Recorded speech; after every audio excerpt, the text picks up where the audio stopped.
সিরাজগঞ্জে Bangladesh chemists and druggists সমিতি সিরাজগঞ্জ জেলা শাখার উদ্যোগে এক গুরুত্বপূর্ণ কেমিস্টস ক্যাম্পেইন ২০২৬ অনুষ্ঠিত হয়েছে।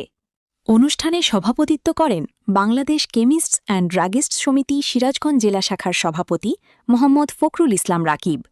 এ সময় জেলার বিভিন্ন ওষুধ ব্যবসায়ী ও সংশ্লিষ্ট ব্যক্তিবর্গের উপস্থিতিতে প্রাণবন্ত পরিবেশে ক্যাম্পেইনটি অনুষ্ঠিত হয়। অনুষ্ঠানে প্রধান অতিথি হিসেবে উপস্থিত ছিলেন সিরাজগঞ্জ জেলা ঔষধ প্রশাসনের তত্ত্বাবধায়ক মোহাম্মদ মামুনার রশিদ। সদস্যবৃন্দ সবাইকে ওষুধ প্রশাসন অধিদপ্তরের পক্ষ থেকে আন্তরিক শুভেচ্ছা জানাচ্ছি। আর এরকম একটা প্রোগ্রাম আয়োজন করার জন্য আমি বিশেষভাবে ধন্যবাদ জানাচ্ছি সার্ভে বাংলাদেশ। বিশেষ অতিথি হিসেবে উপস্থিত ছিলেন সংগঠনের সিনিয়র সহসভাপতি গৌরচন্দ্র ঘোষ এবং সেরোভিয়ার বাংলাদেশের রিজিওনাল ম্যানেজার মোহাম্মদ সাজেদুর রহমান। বক্তারা বলেন, জনস্বাস্থ্য সুরক্ষা নিশ্চিত করতে কমিউনিটি পর্যায়ে ফার্মাসিস্টদের ভূমিকা অত্যন্ত গুরুত্বপূর্ণ। এ ধরনের ক্যাম্পেইন জনসচেতনতা বৃদ্ধিতে গুরুত্বপূর্ণ ভূমিকা রাখবে।